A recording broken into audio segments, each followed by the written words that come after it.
Geordie Prepper here, and I just want to talk in this video about 5 stages. I mean, you could call them stages, but they're really just 5 aspects and things which you might encounter, or you've already came across, or that you will come across when you're prepping.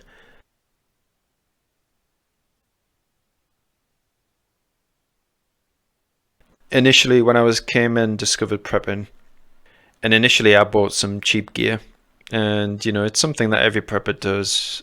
We buy a cheap piece of gear, and I bought this gear because I had nothing. I didn't have a torch. I didn't have any containers to put water in. So I went to the pound shop, or what you might call in America the dollar store, any sort of cheap store which has like an outdoors section. And there was a couple of shops which I went to, and they had like an outdoor section, and I knew that they did. So I went there and I spent like 10, 15 quid, maybe up to about $20, $25. And I just bought some cheap stuff. Like I bought some bottles, like, camping, walking bottles, that you can fill up. I bought a ground sheet, I bought a tarp, and I bought like a basic survival shelter, which is really just like a foil, like an emergency blanket type of material, and you just put like a piece of cord through it, and you make like a small triangle shaped shelter, basically, to keep you out of the elements. And there was a few other things which I bought as well, and none of that, or very few pieces of that gear, is actually in my preps anymore because it just broke. Cheap gear can have its place, and some cheap things can actually be very, very, very good quality. So I'm not dissing cheap gear at all. Or if you actually do this, you go out and you buy cheap gear. I mean, that's not a bad thing. I think it's just a knee-jerk reaction to finding and discovering, how unprepared you are. If you found prepping, it's because you probably, something's twigged that prepping is going to be a good thing for you in your life, and it's going to be a good thing for others around you. So I think obviously like a knee-jerk reaction is just to go out in there and buy anything. That's fine. I mean, I did it. I bet 90% of preppers or more probably do it, or probably did it. And then obviously you learn about the good products, the pieces of equipment that you see other preppers recommended. You're encouraged, and you influence you on what you buy in your preps.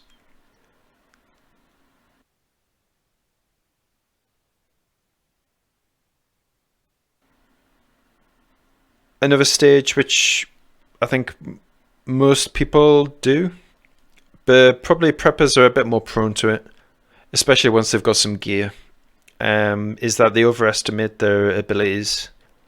So I'm talking about like your physical ability, your physical fitness, and they also overestimate and over-exaggerate their knowledge.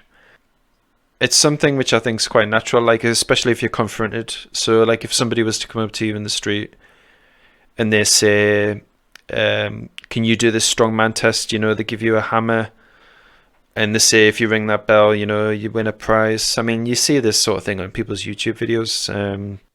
I saw a video where there was people who were arm wrestling someone, and if they beat him, they win $100. I mean, of course, people go up and they accept the challenge, because if you confront someone like that, they want to prove themselves. But obviously, they overestimate their physical ability and they're not able to do it. And it's simply because they weren't prepared for that particular task, really. I mean, like the example of the arm wrestler, he probably had years of experience, he knows the technique, he knows everything.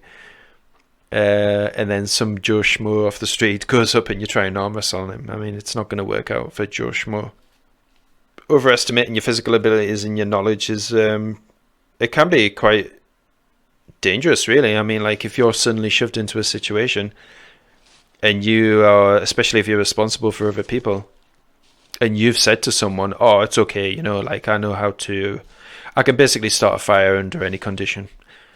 And then you're suddenly in the condition where you have to start a fire because it's a life or death, basically. Then, I think first of all, you're going to feel pretty mad at yourself. And the other thing is that other people are going to be disappointed and they're not going to feel confident in you and your abilities. So definitely people's abilities, it's just natural. If you big yourself up, like I said in the previous video, like you've got to be honest with yourself on your abilities and your knowledge, or it can affect like how you prep and the aspects and the priority that you put into your prepping. And like I always say, your physical prepping's the number one prep.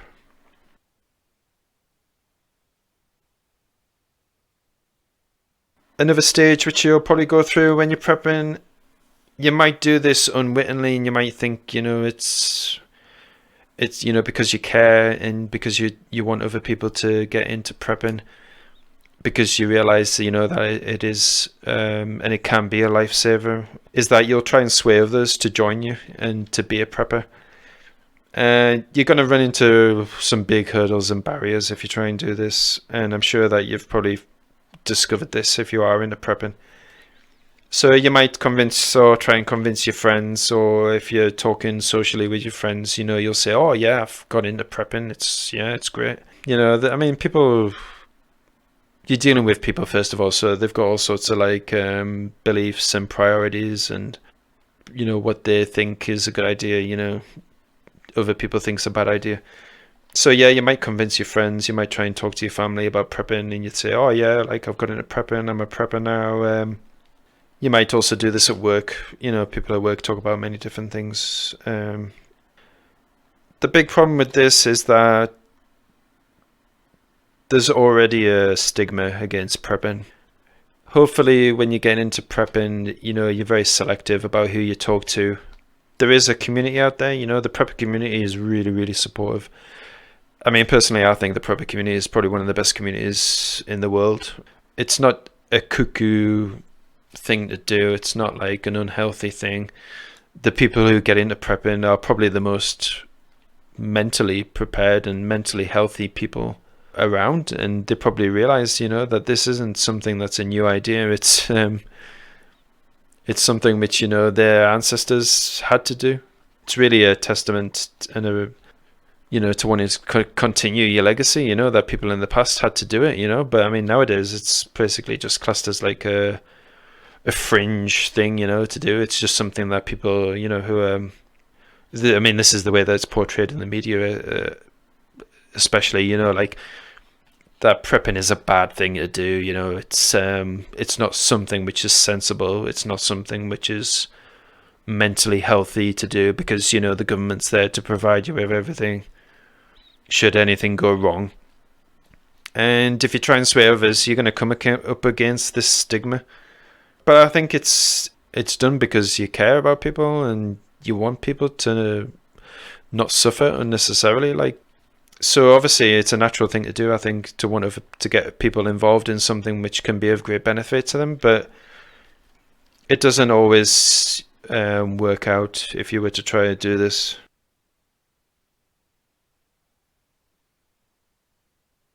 Another stage of prepping which you might go through, in fact I think you probably will go through this at some point, is you're probably going to get disheartened with prepping. For whatever reason, you might feel that you're not up to prepping.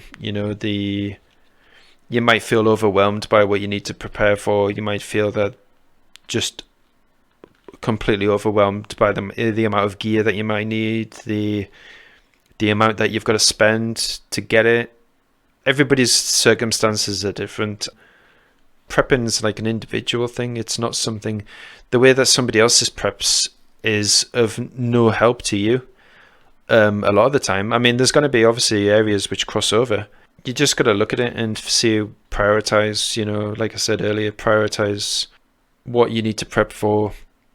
So you need to do a risk assessment in your area. If unsafe water is part of that, if if there's been times when the water treatment facility is broken down, and it's happened with quite regularity, then obviously making safe water is going to be a high priority. But you might feel that other things to be disheartened about. You might feel that there's nowhere to put your preps. Your space might be very limited. That you can put things. You might not even be able to get the gear that you need in the country the way you are. Just purely because supply. It varies across the globe. Some companies might not even be able to sell certain types of gear where you are, so you might have to do and contend with other pieces of gear, which are maybe, they're probably just as good, if not better. But, you might feel that you have to get this piece of gear that this prepper said because he said it was the best, or she said it was the best. You maybe can't find the time to commit to your prepping. You've got other things that you're committed to in your life right now. You might know how important prepping is, and you might realize that this could be something but you maybe just don't have the time. You maybe just can't commit the amount of time that you want to commit to this prepping. So yeah, there can be a lot of things to get disheartened about. It's just about finding and getting to the next stage, which I'm going to talk about now, which is finding balance.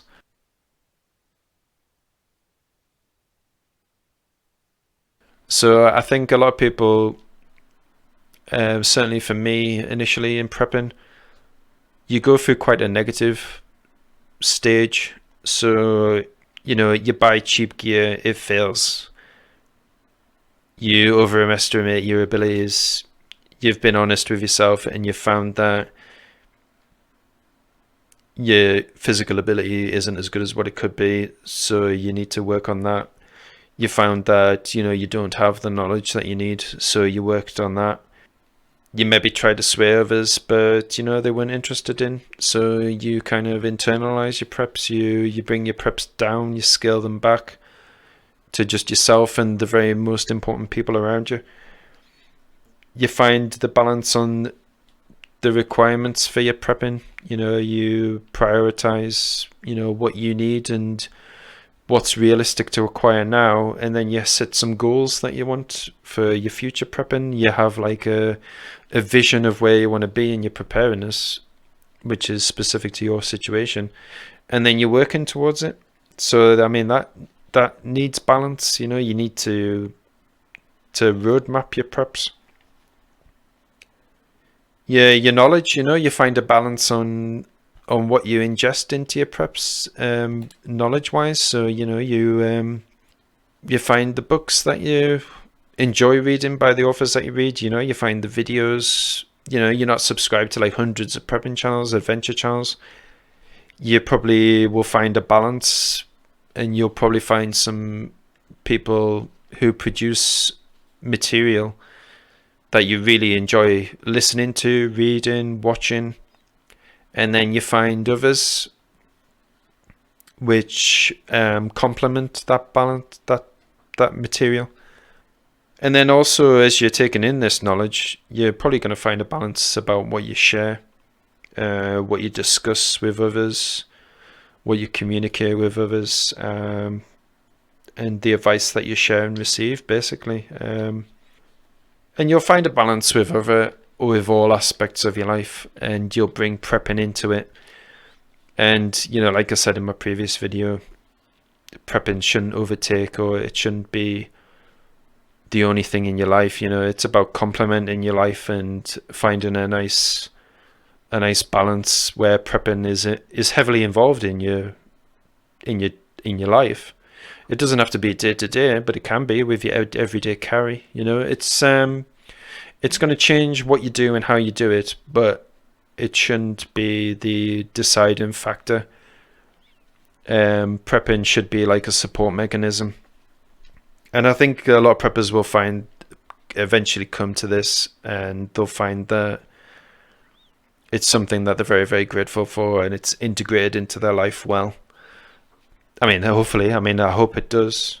You find that balance, and that you integrate it into your life in a way which is a positive thing, so that it's better to have it you can look back and you can basically say with all truth that prepping's been a good thing for you.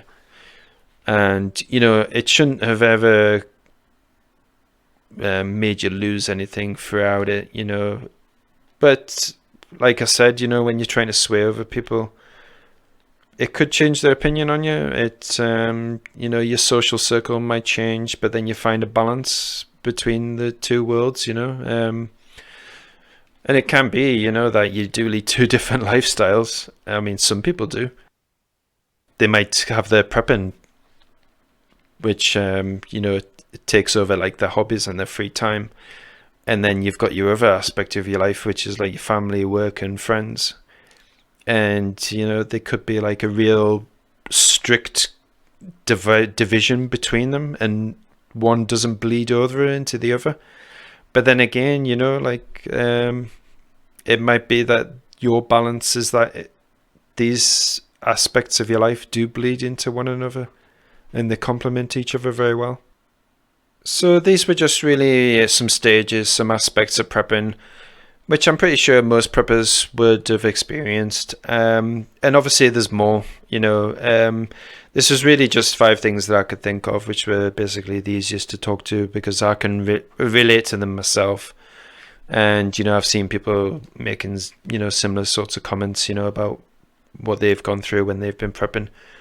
But obviously I'd love to hear from you guys. So if you just want to comment below, and if you got this far in the video, just put torch in the comment section, just so I know. You know, when I'm thinking about these videos, I'm obviously very conscious about how long I'm talking. I don't just want to sit here and feel like, you know, what I'm talking about, you know, has gone on for far too long and people aren't watching anymore.